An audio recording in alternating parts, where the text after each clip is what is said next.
So this is an overview of the schedule for the tour on Thursday, which you all are part of. So the title for this tour is Mine Towns, Technology, Paternalism, and Memory. Buses are leaving Houghton. Most people are staying in the Hampton Inn downtown.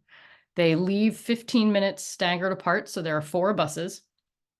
As I said, they'll go to stopping at Quincy Hill in the morning. We're going to see the agent's house and the Quincy Mine Office building, and then see, 4 examples of company houses. And then we'll come right to the historic Calumet Theater.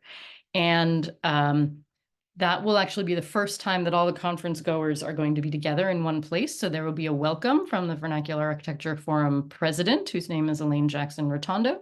And then there will be a keynote address by Allison or Kim Hoagland, who is a retired professor from my department, who wrote the book called Mine Towns, which you might know.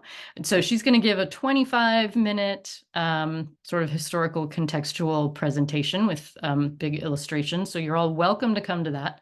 We'll start around 11:15, and then there will be lunch, which you're also welcome to have, but we are going to ask you to eat it pretty early so then you can get out to your assigned locations. Brett will tell you more about that. And then people have about 2.5 hours to walk around Calumet and see the about a dozen sites that we are specifically suggesting they see, and where you all are going to be the site hosts. I'll show you a map of that in a second. After that, the buses will all go down to Torch Lake. I'm going to stop really quickly at the Amique Stamp in Hubble and Tamarack City. We'll go to the Lake Linden Park, and then they'll end up at a reception back up on Quincy Hill at the Quincy Mining Company in the hoist houses, and they can see the Shaft Rock House. And we'll have mini pasties from Amy J's and drinks. And if you all are available, you are welcome to come. So lastly, this is a little fuzzy, but this is the bus schedule. I'm just going to leave this for you if you are interested in really seeing the nitty-gritty of how these buses are moving around. It's been quite a feat, but I do want to show you this map. So you will get copies of this on the day of, but just so you know, the sites that people will be seeing. They are also, of course, going to be looking at all of the built environment of Calumet and walking up and down the streets and seeing many more buildings than just the ones that we are highlighting, but the starred ones are the ones they can go in and where you all will be site hosts.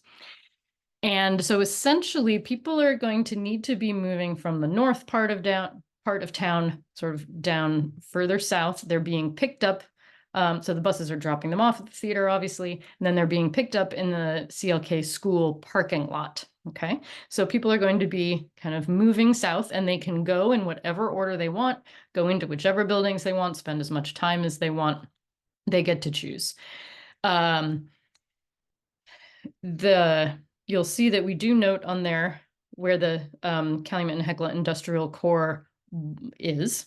And but for a special treat, retired historian Larry Langton has actually is going to be seated in a little National Park Service tent by the snowplow train there in the CNH Industrial Core, so that he can answer questions about more of the industrial operations for people who are really especially interested in learning more about the parts of that are left.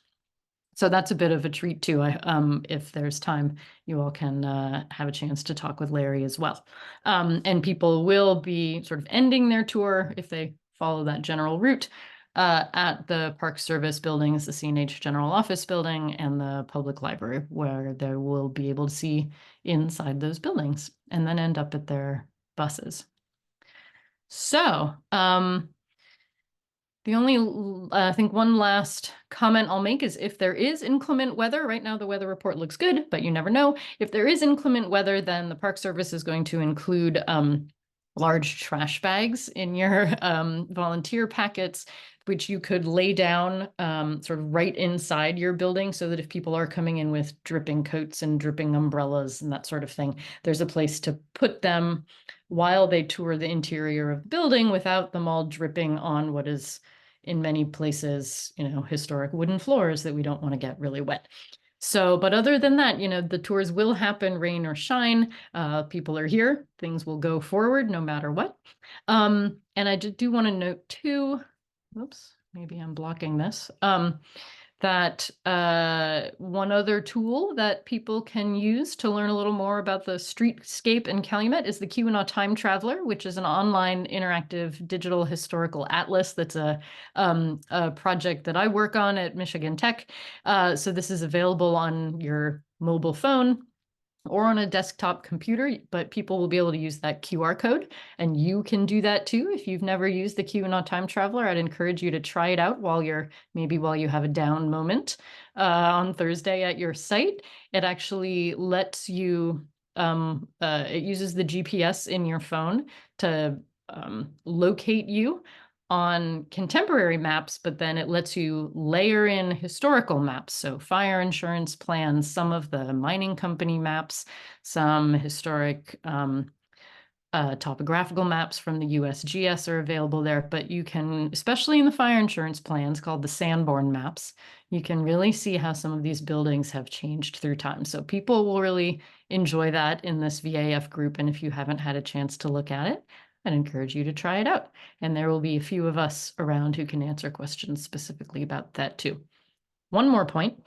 There will be a member of our team whose name is James, who's a PhD candidate in our program, who's going to be driving a Michigan Tech van around Calumet all day, or at least while everybody's there to answer questions. He can move people around if someone has mobility challenges and needs to get from one place to another, or he's there to answer any kinds of questions too. And he would be reachable through the emergency numbers or even the contact numbers that Brett is going to give you in your volunteer packet. But I encourage you to look out for James. He's super friendly and would love to help anybody, you or conference goers who might have questions.